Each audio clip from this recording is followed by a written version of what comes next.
Pois é, chegamos na nossa eletiva Vivência na Amazônia. Essa eletiva que já foi explicado para vocês como será feito. E a gente convida você, aluno, venha para essa eletiva de humanas aí, né, professor Lorismar? É isso aí, fique atento na explicação como que vai funcionar essa aula da eletiva, tá bom? Toda atenção é fundamental para que depois você venha realizar lá depois da nossa explicação, tá bom? Fique atento, preste atenção e vamos lá, Beto. Hoje serão 2 aulas. A aula 8, eu e o professor Lorismar vamos explicar, contar um pouco de história da geopolítica do estado de Rondônia, dessa formação. E a aula 9 será com vocês, é mão na massa, tá bom? Então, é com vocês, professor presencial, aluno, fique ligado nisso daí, tá bom? Vamos lá, começando aí, nós estamos aí na nossa aula de número 8 aí da nossa eletiva Vivências na Amazônia. E a gente começa aqui o nosso tema de hoje é no espaço da internet, conhecimento da Amazônia e Rondônia. Projetos agroflorestais, combate ao desmatamento e promoção da conservação. É a parte 1 da nossa aula, vem aqui conosco. É interessante, Lorismar, o aluno ficar ligado porque nós vamos falar da BR. Sim. Tá? Vamos falar sobre o Planafloro, o Polo Noroeste, essa marcha para o Oeste, né? Essa expansão, ocupação do nosso estado, que tem a ver com história, geografia, que tem a ver com essa questão, com a sociologia, com a filosofia que se tinha naquele tempo. Então, é uma coisa meio interdisciplinar que vocês vão entender. Eu e o professor Lorismar vamos estar trabalhando aqui com vocês. E a gente começa já no slide 1, falando aí, olha aí, na tela para vocês o slide 1 aí, desconstruindo o mito do progresso e a natureza. Tá? Sobre esse mito do progresso aqui, nós temos aqui a questão que o homem faz parte da natureza. Todos nós fazemos parte da natureza. Nossa contribuição biológica é parte da energia e das matérias naturais. Somos habitat desses outros seres vivos. Nos alimentamos de outros organismos. E quando morremos, os micro-organismos tratam de reaproveitar da matéria orgânica que formam nossos corpos. Toda a história humana diz respeito ao mundo, como os homens mantêm uma relação entre si e com a natureza externa a eles. O chamado meio ambiente. Meio ambiente. E falando de meio ambiente, Lorismar, será que nós estamos ligados ao meio ambiente ou nós estamos apartados desse meio ambiente? Não, nós estamos inseridos a esse meio ambiente. E é interessante que você falou na explicação, Beto, que nós nos alimentamos de outros organismos e quando nós morremos, nós servimos de alimento também. Olha que legal. Por isso que a natureza, ela está sempre em movimento. Então, hoje você aproveita e amanhã você é aproveitado. Não tem dessa, né? Eu lembro até de um desenho, que é um filme que saiu recentemente, do Rei Leão, que ele falava disso. Você se alimenta de um animal, mas depois você morre, você vira grama, e aquele animal vai lá e alimenta-se daquela grama. Nós vivemos um ciclo da vida. Né? A matéria-prima. Nós vivemos um ciclo da vida, é por isso que nós precisamos fazer com esse meio ambiente, com essa natureza, a exploração, porque o progresso ele está aí, a gente não tem como barrar o progresso. Mas ele precisa ser de uma forma consciente, sustentável. E consciente também. A gente não pode também sair por aí desmatando, acabando com tudo. E aí, de repente, vem os impactos, vem a resposta da própria natureza. Como maremoto, tufões, tempestades, né? E a questão do nível da água começa a mudar. Enfim, toda uma estrutura, ela muda mediante a ação do homem no seu tempo. E falando, Lorismar, sobre sustentabilidade, olha aí na tela para vocês. Vamos lá. Vai lá. Diz o seguinte, uma das maiores preocupações das últimas décadas, vamos colocar aí, 10, 20, 30, 40, até 50, tanto no setor público como também no setor privado, vejam só, é a gestão dos recursos naturais. Professor, o que vem a ser isso? Como é que você vai gerir? Como é que você vai se programar? Como é que você vai fazer com que tais recursos seja de fato explorado de uma forma consciente, como acabamos de falar aqui? Esse tal gerenciamento, ele deve ser realizado de forma economicamente viável. mais consciente, de responsabilidade, socialmente justa e ambientalmente correta. Veja só? Então, eu posso linkar aqui três situações, economicamente, socialmente e ambientalmente. Ou seja, tudo isso deve estar conectado aos pilares do desenvolvimento sustentável. Podemos desenvolver, Beto? Sim, sem nenhum problema. Com certeza. Desde que seja. Veja só, vem aqui para nós. Não adianta, nas grandes cidades, as famílias acabam fazendo suas casas afastadas, nos morros, ou próximo de riachos ou de nascente. Se ela destruir ali, o impacto ambiental vai ser causado ao longo do tempo. E aí, de repente, por exemplo, em Petrópolis, o desmoronamento. Por que acontece? Porque a pedra está coberta com uma certa camada de barro. Se você fura ali, a água ela penetra até que ela vai lavar na junção entre a pedra e o barro, e isso vai desmoronar. Vai causar o quê? Impacto ambiental. Um exemplo que a gente dá para o nosso aluno é, tá vendo seus cílios aqui, ó, seus cílios? Você já imaginou seus cílios pegar fogo, queimar? Você não consegue nem dormir, sabia disso? Você não consegue dormir porque você não consegue fechar o olho. E os rios, existe uma mata que ela recebe esse nome, são as matas ciliares. As matas ciliares. É por isso a importância das matas ciliares nos rios, porque não pode haver o desmatamento, senão a erosão, ali... Você acabar com uma nascente. Nossa! Certeza. Então, quando se fala ali, olha que interessante o texto abordou para nós. Economicamente, socialmente e ambientalmente. Essas três projeções acabam andando juntas. Senão... Isso é sustentabilidade. Exatamente. Não é que o ser humano vai parar de produzir, até porque nós precisamos nos alimentarmos. Só que nós precisamos fazer uma produção sustentável. De que forma nós podemos fazer essa produção sustentável? É isso que nós estamos vendo na nossa aula. Olha essa imagem aí que está aí na tela de vocês. Olha essa imagem aí que nós observamos à nossa volta. É fácil perceber que muitas coisas que desfrutamos provêm de onde? Da natureza. Exato. Olha a mata, olha as pessoas plantando aqui de forma sustentável, as pessoas aqui... Produzindo seu próprio alimento. Produzindo o seu alimento. Então, quando a gente vê isso aqui, os fatores essenciais para a nossa sobrevivência. Quais são os fatores essenciais para a nossa sobrevivência? Vamos elencar eles aqui. Primeiramente, regulamentação da composição atmosférica.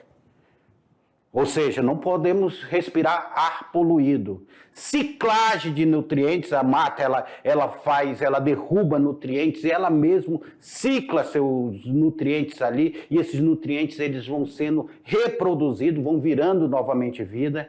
Conservação dos solos. Muito importante isso. Qualidade da água. Qual é a água que nós consumimos? Qual é a água que nós bebemos? Qualidade da água. Lençol freático, etc, né, Beto? A conservação ali, né? Dos lençóis freáticos importantíssimos aí. E a fotossíntese das plantas. Essencial fotossíntese. Decomposição do lixo e outras coisas que nós poderemos estar aqui citando como fatores essenciais para a nossa sobrevivência. Se nós não temos fotossíntese, não temos planta, não temos fotossíntese. Como é que vai tirar o gás carbônico, etc? Rapaz, é uma complicação. E isso, Lorismar, se reflete na ocupação do homem no espaço, como foi o caso da colonização do estado de Rondônia, que é o assunto que nós vamos ver. Aí você imagina, o cara vai só desmatando, pensar que não, e aí? Você vê aí em grande centro, Brasília é quente pra caramba, mas à noite é frio. Então, em algumas regiões, desmataram tanto que você sente o impacto do calor. Cuiabá, por exemplo, Cuiabá lá embaixo. Ali o vento ele corre lá em cima, ali Várzea Grande. Então, tudo isso acaba acontecendo devido a essa má colonização, a forma de você chegar, produzir, explorar de forma não consciente. É porque o homem não pode chegar assim e achar que a natureza é nossa, então eu posso fazer dela o que eu quiser. Tocar o terror, né? Só que é nossa. E quando nós falamos que é nossa, eu tenho que utilizá-la respeitando o meu outro que está ao lado. Porque o outro também vai precisar daquela natureza. Seus filhos, seus netos, seus descendentes daqui a gerações, eles vão precisar desse meio ambiente, vão precisar da natureza. Foi isso que tivemos um problema aqui no processo de colonização do estado de Rondônia por causa disso. Foi lançado um plano que nós vamos ver hoje na nossa aula, chamado Polo Noroeste. E a ordem do Polo Noroeste é, vão lá e destrua. Sim. Se você não desmatar, você vai perder sua terra. E as pessoas chegaram aqui com essa cultura de desmatar. Depois eles disseram, não, para de desmatar, que foi feito de forma errada. Aí eles lançaram outro projeto chamado Plano Aflora, para tentar corrigir esses erros. Aflorar aí. Tentar corrigir esses erros aí desse processo de colonização que nós vamos ver nessa aula de hoje. Colonização, Lorismar. A colonização de Rondônia, o impacto ambiental que foi gerado por essa chegada de imigrantes e da forma como eles se acabam implantados nessas regiões. Vejam, com a abertura da nossa BR-364 entre as décadas de... Na verdade, na década de 60, entre os anos de 60 e 66, a rodovia de acesso ao, até então, território federal de Rondônia, ela foi construída por iniciativa do presidente JK, o cara que deu ali um upper, né? Passa, então, a influir de modo decisivo no processo de colonização. Ou seja, já temos terras, já temos estrada que vai chegar até o território federal de Rondônia. Dá para ir? Então, vamos lá. Ao longo do seu percurso, entre Cuiabá e Porto Velho, passaram a se desenvolver os poucos vilarejos que haviam surgido com os seringueiros daquela época, tá? Entre eles eu tenho a vila de Rondônia, que é a atual cidade de Paraná, e onde se instalou a colonização instalou a colonizadora Calama. Olha que legal. É interessante, Lorismar, nós olharmos isso aqui, porque nós temos um primeiro processo de exploração do Estado, que foram com os seringueiros. Só que os seringueiros ele tem um baixo impacto ambiental. Ambientalmente, eles têm um baixo impacto, porque o seringueiro ele precisa da seringueira em pé. Ele não pode matar, ele precisa da floresta em pé. É diferente da agropecuária, que ela precisa derrubar para ser plantado pastagem. Mas o seringueiro, a questão do extrativismo, os extrativistas, geralmente, eles são um tipo de colonização de baixíssimo impacto, que nós vamos perceber na nossa aula. Quase nada de impacto aí. Olha aí, outras localidades que vão surgir aí, próximo a Pimenta Bueno, quando se instalou ali a colonizadora Itaporanga. E ela passou a iniciar, então, a colonização da região de Espigão do Oeste. Neste período, veja só, aluno, iniciava-se também a grilagem, ou, outras palavras, a invasão de terras, de áreas de terra da União e também de fazendas de seringalistas. Olha que coisa interessante. Ocasionando aí várias mortes. Olha só essa briga pela terra. Os seringalistas já não tem como reagir. Então o invasor, ele vem, vai tomar essa terra e aí vai gerar a morte no campo. Com os conflitos entre pistoleiros e poceiro. E até hoje isso temos em Rondônia, né? Temos. O governo federal, então, com o argumento de integrar para não entregar, olha aí essa frase, aluno. Ele passa a resolver, então, e promover a colonização do território federal de Rondônia. Manda aí, Beto. Pois é, olha aqui, como é que se dá esse processo de colonização. Não foi uma coisa tão fácil, tão pacífica, não. Porque nós tínhamos aqui o seringueiro, que ele não queria derrubar a floresta, nós tivemos o indígena aqui também, que trabalhava com a preservação da floresta, aí começaram a vir poceiros, grileiros. Vocês sabem por que é grilagem?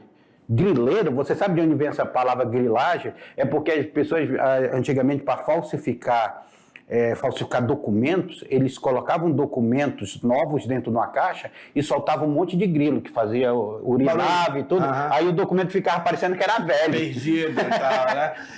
E um detalhe, o que você estava dando a explicação aí, Beto, é justamente esses grileiros, esses poceiros, esse avanço do imigrante chegando aqui para colonizar, na questão do Acre, que vai dar a morte do Chico Mendes. Que nós vamos ver também nessa aula de hoje. Vamos lá. Aqui, na década de 60, aí, mais de 3 mil pessoas por ano estavam se mudando para Rondônia. Então, nós temos aqui, o Estado tornou-se o Estado mais acessível para o assentamento em 1968. Tanto é que, ainda agora, a gente falou sobre o lema, integrar para não entregar. Isso, que era um lema que precisava colonizar. Eles lançaram um projeto que era, venha para Rondônia. Isso. Terra sem gente para gente sem terra. Então, abundância de terra aqui, né? Abundância. Tá? A partir de 1982, foi estimado que 11.400 quilômetros quadrados de floresta haviam sido derrubados. Caraca, é muito, olha. Tá? Olha aqui nós vamos ver aqui na década de 70. Ei, parece cidade de faroeste. Olha aí, Vilhena. Região de Vilhena, cara. Vilhena, na década de 70 aí, ó. As pessoas chegando lá em Vilhena, sendo colonizado na Vilhena. É aí que é lançado o primeiro programa, que Eu vou lançar, volta lá, Beto. Eu vou lançar o seguinte, aluno, por favor, converse com o teu pai, com o teu avô, com o teu bisavô. De repente eles têm algumas imagens dessas bem antigas na tua casa. Acha essas imagens, manda pra gente. Compartilha com a gente. Mande para nós. Olha que legal. Olha aqui a Kombi, rapaz. Olha só o Corcel 1, os carros antigos. Olha essa ruralzona ali, ó. Ih, parece mesmo cidade do... Mas aqui não é teu Fusca não, que tá aqui? É o meu Fusca. Olha aqui, olha o campo aqui. Cara, muito interessante. Vamos lá, manda. Olha aí, ó, o Polo Noroeste. É interessante nós olharmos que na década de 70 houve a questão do Polo Noroeste. Durante essa década de 70, essas mudanças que aconteceram nesse... Lembrando, década de 70 ainda é território federal de Rondônia. Já tinha, em 61, né, transformou-se em território federal de Rondônia. Era 56. 56. Foi 81, Estado. Foi criado em 43 o território federal do Guaporé. E aí nós ainda estávamos em território. Hoje, esse território já é Estado aqui, motivada principalmente pelas políticas e estratégias do governo federal visando a ocupação da área de fronteira da região do país. Eu acho que eles queriam... Olha essa imagem. Eu acho que eles queriam, Beto, assim, justificar a criação do território, porque foi Rondônia, Amapá, Roraima, e que só passaram de fato a valer em 64. Em 63, 64, né, na época do Jânio Quadros. E aí é o seguinte, para poder justificar a criação desse território, então era necessário integrar para não entregar. Aí com isso, não, eu tenho que movimentar para justificar que de fato pode se tornar um território. Isso que a marcha para o Noroeste, chamado Noroeste aqui. Que também o Getúlio Vargas cria esse lema, né? Vamos lá. Tá. Na sequência... É interessante, o professor Lorismar falou de Getúlio Vargas, é interessante que o Getúlio Vargas ele começa essa visão de integrar essa região. E depois outros governos vão adotando isso daí. E começa essa marcha aí que nós estamos vendo nessa aula aí. Essa coisa que começa aí na década de 70, da década de 80, nós temos aí o financiamento aí. Olha aí na tela para vocês. Nessa sequência aqui? Nessa sequência aí. Vamos lá. Tela. Em 81... vai ser criado aí o Programa Integrado de Desenvolvimento do Noroeste do Brasil, chamado de Polo Noroeste, tá, aluno? Não esqueça disso, pelo amor de Deus. Projeto financiado pelo Banco Mundial, olha aí, olha o patrocinador, 411 milhões de dólares. Naquela época, se você colocar em moeda corrente atual, é muito dinheiro. E a consequente construção de pavimentação da BR-364. Ou seja, Beto, se só a abertura no cascalho, no chão batido, já estava chegando gente, imagine ela pavimentada numa liga asfáltica. Nossa, aí que vai acelerar. Então, claro, acelerou-se ainda mais o progresso migratório, transformando radicalmente, em menos de 10 anos, quase toda a estrutura social, econômica, ambiental do estado de Rondônia. Olha essa imagem aí, ó, para o aluno saber. Olha essa imagem, Loures. Cresceu maciçamente o território federal de Rondônia. A abertura da picada. De Limeira, São Paulo, que é a BR-364, vai bater no Acre, né? Inicia então no Acre, e vai, tudo isso aqui é BR-364. Que na época era 029, né? 029, ou então Brasília-Acre.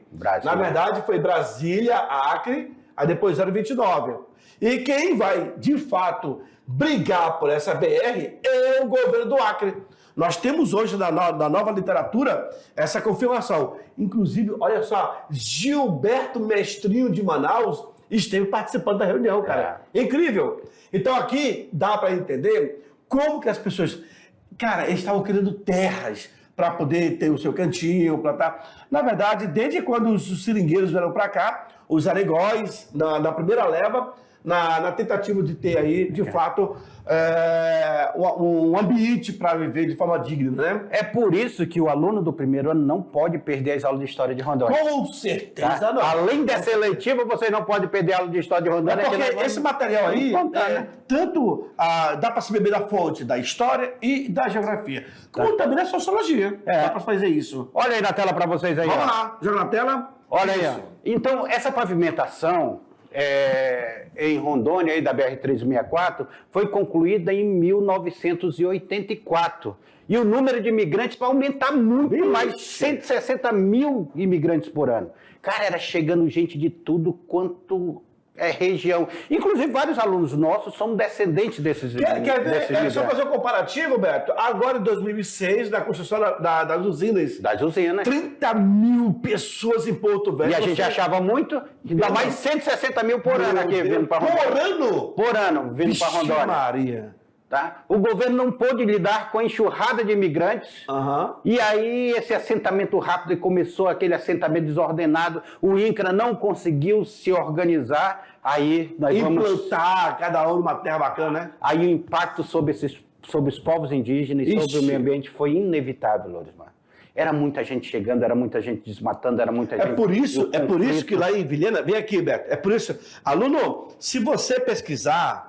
Lá em Ariquemes, nós temos fotos de imigrantes que chegaram em Ariquemes e parece coisa de bang-bang. E o cara cravado de flechas pelo corpo. Cravado. Porque ali, inclusive nós estamos na trilha do Urué-Uauau, nessa região aqui. Então, assim, os nossos nativos, para não perder a terra, eles vão reagir ao invasor, que é o nosso migrante.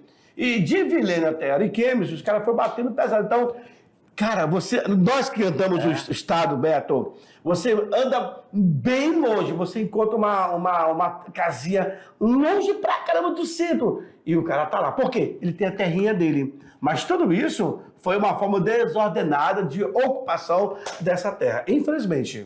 Tá. Então, Lorismar, aqui nós iremos observar aqui a espinha de peixe, como era que se dava esse processo de ocupação. O que é ocupação? Olha aqui, ó, a BR passando aqui. Por que é chamado espinha de peixe? Porque ele vai começar a se alargar essa espinha de peixe para outras regiões e vão começar a ocupar. E aqui tudo essa espinha de peixe trazia seres humanos.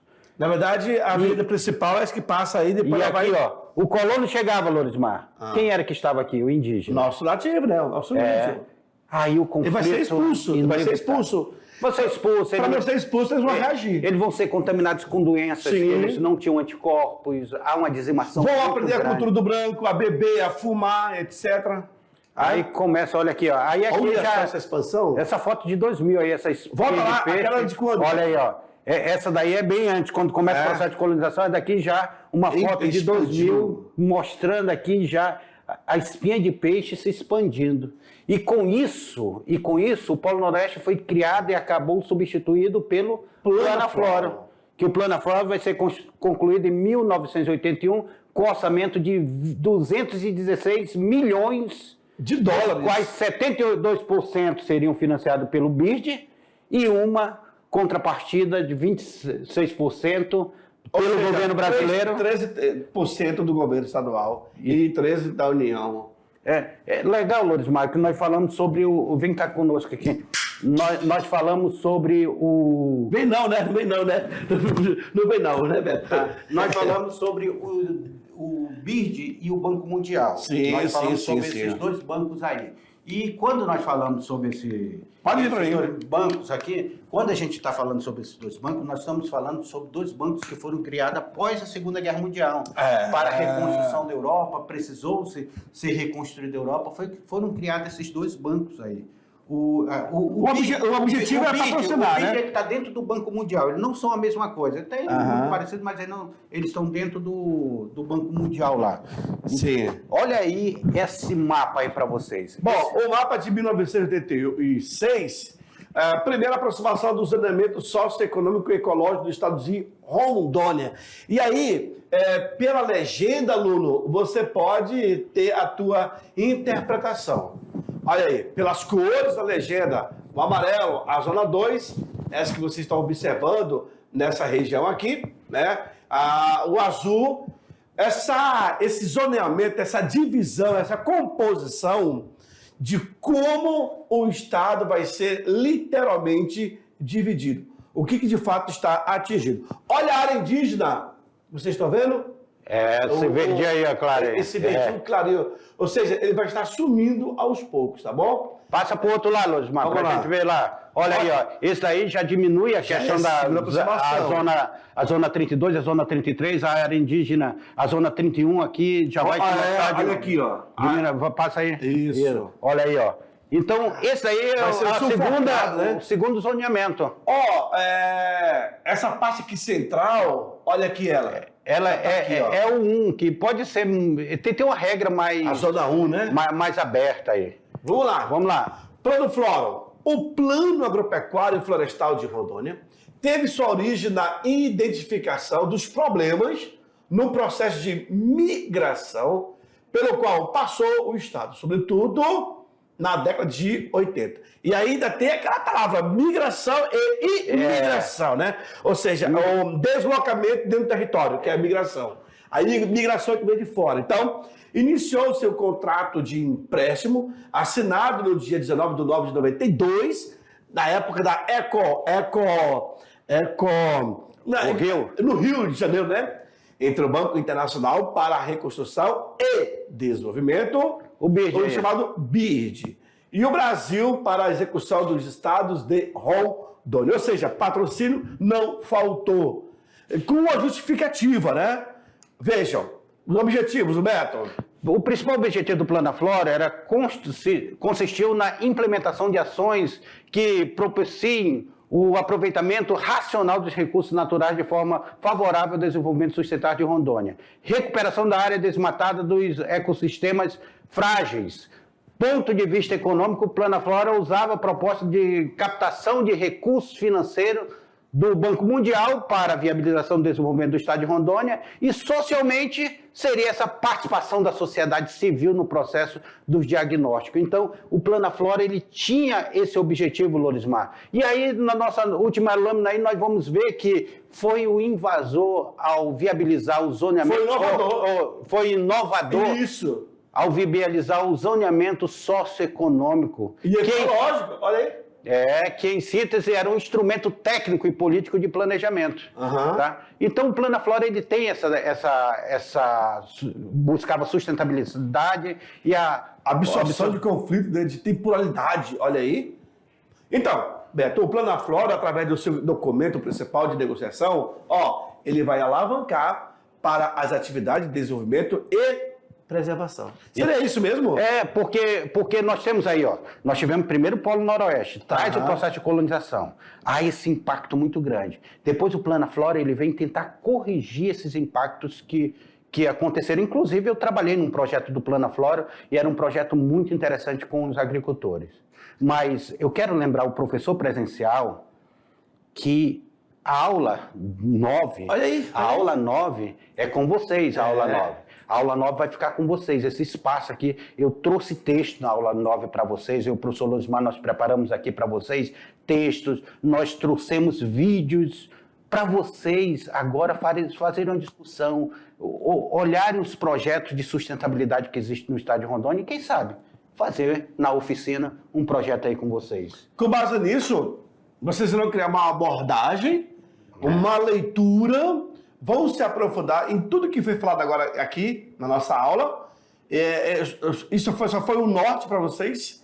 Então procurem ampliar seus conhecimentos, façam essas pesquisas para que agora, o chamado mão na massa, né, Beto? Mão na massa, Agora é com o aluno, é você Claro, com o apoio do professor, vocês terão que se interagir, buscar informações, consultar, pesquisar para colocar em prática no espaço da internet, conhecendo a Amazônia e Rondônia. Projeto Agroflorestais, combate ao desmatamento e promoção da conservação. Parte 2. Agora é com vocês, alunos. Agora é com você, hein? Tchau, tchau.